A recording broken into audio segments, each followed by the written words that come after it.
Hello everyone! This is Miles Lee. Annyeonghaseyo sa inyong lahat. At syempre dumating na po ang ating sound card na in-order ko po online at inabot ng mga 11 days bago dumating.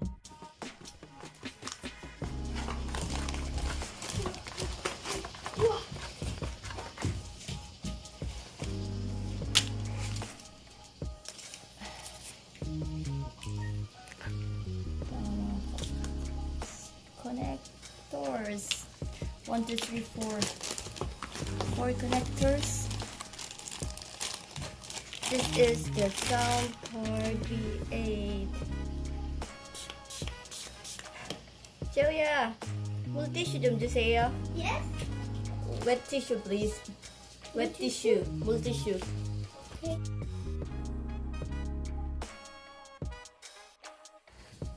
This is the Soundcard V8 for... One? Yeah, one only. For music effects, actually you can buy one set, but I already have a mic, so I just need a Sound V8. Ito po yung pinaka-setup natin kapag ako ay nagla-live stream. Ayan. Follow your dream, guys. With an inspirational message. Follow your dream. Ayan. Siyempre, follow natin yung ating dream dito sa YT.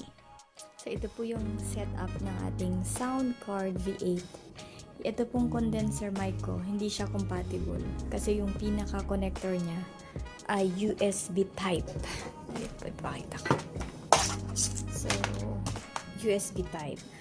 Ang compatible po dito na condenser mic ay, hindi ko alam ang tawag, pero dapat ilog siya. Ayan po yung connector niya, dynamic mic. Diyan po dapat siya. So, dahil hindi po pwede ang aking condenser mic, balik ako sa aking pang-announcer mic. So, itong mic na ito, dito lang siya.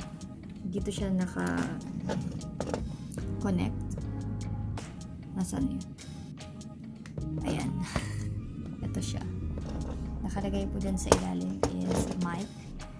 Iba yung mic. Meron din dynamic mic.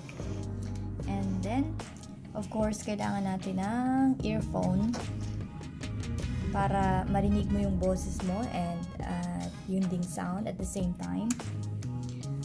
And then dito, ito yung pinaka-charger niya na nakakonect doon sa pang LS na laptop. And then itong aux, nakalagay ay aux, ay naka-connect naman doon sa laptop na pinanggagalingan ng music. So, tayo sa kabila. So, ang kagandahan po dito, medyo buhol-buhol sila. Medyo buhol-buhol pa sila. Pero ay guys, ang kagandahan dito sa Soundcard V8 ay kapag nag-livestream ka, di ba pag nag-livestream ako dati, nagpapatugtog lang talaga ako ng music as background, nagamit ang cellphone. Pero kapag may Soundcard V8, hindi maingay yung sounds na pinapatugtog mo and yung mga iba't ibang effects. So, may iba-ibang effects dito. Pakita ko sa inyo yung mga effects.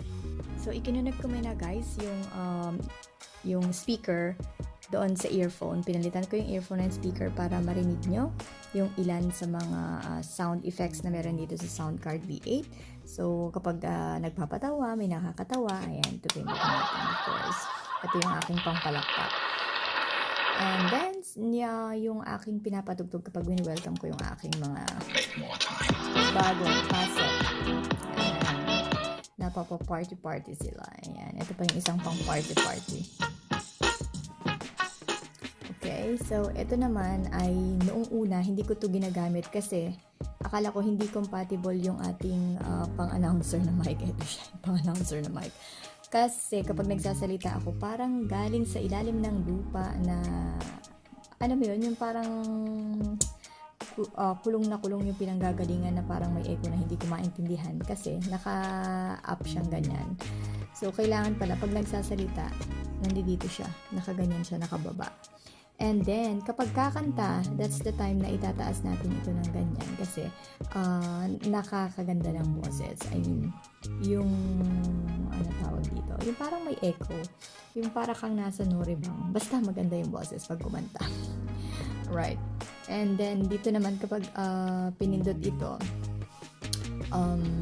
nag-iiba-iba yung boses. Pwedeng mag-boses lalaki or boses bata na parang si Mura at si Mahal.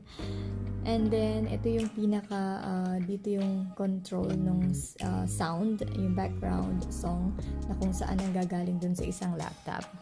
Ayan, doon siya nakakonect, di ba?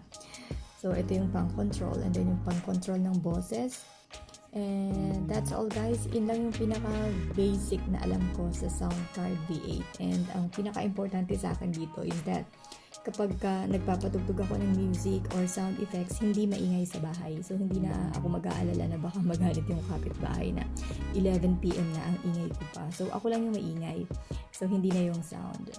So, that's all guys. Sana ay nakatulong sa inyo para sa mga gustong mag-live stream and gusto nyo na yung kanta or yung background music ay malinis ang pagpasok doon sa mismong live stream. Alright guys? That's all for now. Bye-bye!